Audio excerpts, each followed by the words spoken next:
Have you ever had this happen to you? It's a beautiful day, the sun is shining, you log on to play Blitz, and then your opponent plays 1d4. Now, you might be thinking, okay, I can abort the game, I can go to sleep, I can subject myself, oh god, I hope not, to some like boring London. Or you can play this crazy opening that will absolutely destroy white when they play d4. This is the Black Knight's Tango, also known as the Mexican defense. It goes d4. You start out pretty typically with knight f6, c4, and then you hit them with the whole knight c3. Now, hear me out. I know this looks insane, but it's actually really cool, and there's tons of tricks and traps in this opening. If your opponent is impatient and aggressive, which, let's be real, they're blitz players, of course they're impatient and aggressive, their most likely move is going to be pushing d5, attacking your knight. This is a huge mistake because after knight e5, they're going to be just stuck defending the c4 pawn, and let's say they try to counterattack, do something rash like bishop f4, you're just going to take the c4 pawn. So let's say your opponent has a brain, they want to defend their c4 pawn, which is very important. They're going to probably go e4, and this is where it gets fun. You can actually just go e6 here, which is very typical. If they try to counterattack your knight with f4, you can just take the e4 pawn. And you might be like, Jules, that looks crazy, but check this out.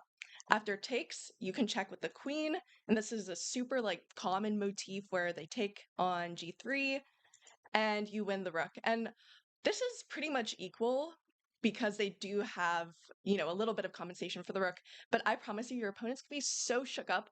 Also, with this lack of kingside safety, it's gonna be super easy for you to attack. I would much rather have black in this position. A stronger response from white is to hold off on pushing d5 and to go knight c3, but don't worry, I'm going to teach you what to do here. It's actually still super fun and interesting. Afterwards, you're going to go e5. e5 seems crazy, but white's going to try to avoid taking the e-pawn just because it gives you a lot of options, and they really do tend to like their d4 pawns in these openings. Worst comes to worst, you've got them out of theory. So a lot of times they'll just continue on their plan, push d5. You go back knight to e7. This is important to remember because a lot of times when there isn't an immediate tactic, you want to bring your knight back to e7. All right, then they're going to go e4, just strengthening up the center. This looks bad for you, right? But just hold off. Hold off. You have some really interesting tactics. You're going to move your knight back to g6. This is a very important reroute. Again, when in doubt, you can always reroute your knight back to g6. Let's say a very common typical move, bishop d3. You can just respond by going on the attack yourself, going bishop c5. And if white's not careful, they're going to get themselves into a bit of a pickle here. Watch this. We've got knight e2, white's trying to castle. You can just go knight g4, and these knights are going to be super dangerous. They castle, which looks good. All of a sudden, your queen goes to h4. Look at all these immediate threats. They have to stop the mate, and you can just take on f2, and already black has a great position here. This is pretty much won. Now let's say your opponent takes a totally different route and tries to go knight f3 to kind of prevent any sort of e5 shenanigans, which we've been doing a lot. You have options. You can still go e5 and turn this into almost like a Budapest gambit, which there's tons of ideas in the Budapest. I'll link a good Budapest video below, but a general idea is you're putting so much pressure on the e5 pawn, they're forced to defend.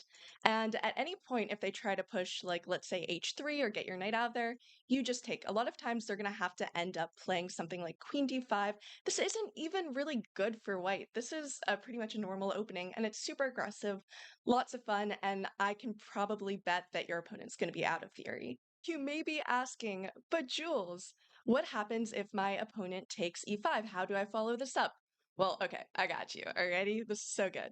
You take, you can literally just take back. It's so easy. And here you are on move like what, 5, and you've just achieved an equal position as black. Not only that, but you have a lot of tricks up your sleeve, a lot of momentum. Let's say they try to push e4 just to get some easy development. You're just always going to go bishop e4. This pin is brutal, and already you are better. You're better in this opening. On what? Move 6? It's such a good opening. I really recommend you try.